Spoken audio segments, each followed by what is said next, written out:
Hello, I'm Mike Vrobel from DadCooksDinner.com, and this is how to cook dried pinto beans in the Instant Pot. We start with a pound of dried pinto beans. We need to sort and rinse the beans. To do that, I pour them out in a sheet pan with a rim around the edge of it to keep the beans together. I pour all the beans on one side of the pan, pulling them towards me a little bit at a time, looking for anything that doesn't look like a bean. Beans will sometimes pick up a little clod of dirt or a little stone, and you definitely don't want to eat those. I keep sorting through the beans until they're all on the other side of the pan, and then I will slide them all back and do it another time or two until I think they're clean or until I've stopped finding things. I'll also look for any beans that don't look right. They look shriveled or dry or broken, and get rid of them. They're probably older beans and they won't cook as well. I pour the beans into a fine mesh strainer and rinse them under cold water. And now the beans go into the pot. I pour in 6 cups of water.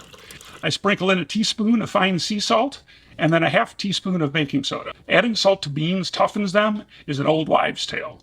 You really do want salt in your bean cooking water. It will help them cook more evenly, not make them tough. Okay, enough of the rant about things to add in, other than we need 1 onion peeled and halved, and 2 bay leaves. I like the flavor they add to the beans.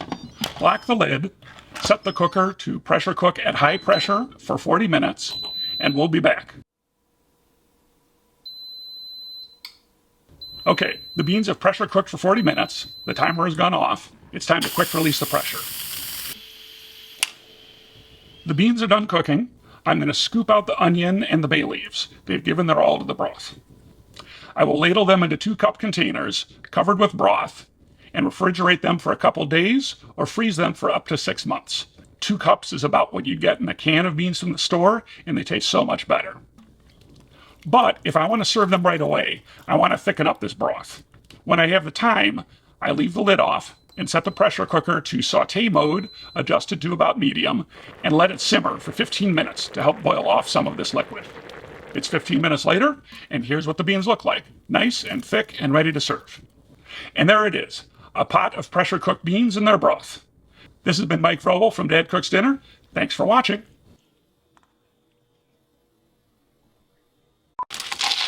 Really do. Yes.